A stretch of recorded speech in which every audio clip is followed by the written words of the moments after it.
ये कहानी कोई काल्पनिक नहीं बल्कि एक सच्ची घटना पर आधारित है। रमेश एक छोटे से गांव में रहता था जो घने जंगलों से घिरा हुआ था। एक दिन देर रात वह गांव के बाहरी इलाके से गुजर रहा था जब उसने महसूस किया कि कोई उसका पीछा कर रहा है। उसने पीछे मुड़कर देखा, लेकिन वहाँ कोई नहीं था। घबराते हुए वह तेजी से चलने लगा, लेकिन कदमों की आवाज़ और तेज़ हो गई। अचानक ही रमेश के सामने एक पुरानी उजड़ी हुई हवेली दिखाई दी। हवेली को लेकर गांव में कई कहानियां सुनाई जाती थी कि वहाँ एक आत्मा रहती है जो लोगों को मार देती है। रमेश ने खुद को सांत्वना देते हुए कहा, यह सब अंधविश्वास है, यह सब पे मुझे विश्वास नहीं करना चाहिए। और हवेली के अंदर छिपने की सोची। जैसे ही वह हवेली में घुसा, दरवाज़ा अपने आप जोर से बंद हो गया। अंधेरे में उसे किसी के सांस लेने की आवाज़ सुनाई दी। उसका दिल अब तेजी से धड़कने लगा।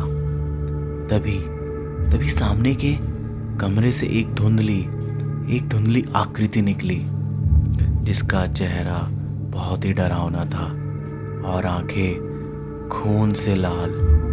वह साया रमेश की ओर बढ़ने लगा। रमेश ने चिल्लाकर दरवाज़ा खोलने की कोशिश की, लेकिन दरवाज़ा टस से मस नहीं हुआ। साया अब बिल्कुल पास आ चुका था। अचानक उसने सुना, तुम मेरे क्षेत्र में क्यों आए? रमेश के तो मानो होश उड़ गए। वह कांपते हुए बोला, मुझे माफ़ कर दो, मैं गलती से आ गया हूँ, मुझे माफ़ कर दो। वह साया हंस पड़ा और बोला, अब बहुत देर हो चुकी है। रमेश को ऐसा लगा जैसे उसकी आत्मा शरीर से खींची जा रही हो। उसकी चीखें हवेली की दीवारों में गूंज उठी और फिर सब कुछ शांत हो गया। ठीक अगली सुबह गांव वालों ने रमेश को उसी हवेली के बाहर बेसुध हालत में पाया। उसकी आंखें खुली थीं, लेकिन उसकी आत्मा हमेशा के लिए गायब हो चुकी थी। गांव वालों ने उसे हमेशा के लिए पागल घोषित कर दिया और हवेली के रहस्य का पर्दा आज तक नहीं उठा सका। तो दोस्तों, आपको क्या लगता है उस हवेली में उस रात वो साया कौन था और रमेश ने आखिर क्या देखा होगा?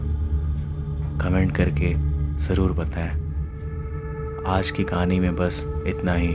अगर आपको ये सच्ची घटना पसंद आई हो तो इस वीडियो को लाइक ज़रूर कीजिएगा और अपने दोस्तों के साथ शेयर करना मत भूलिएगा।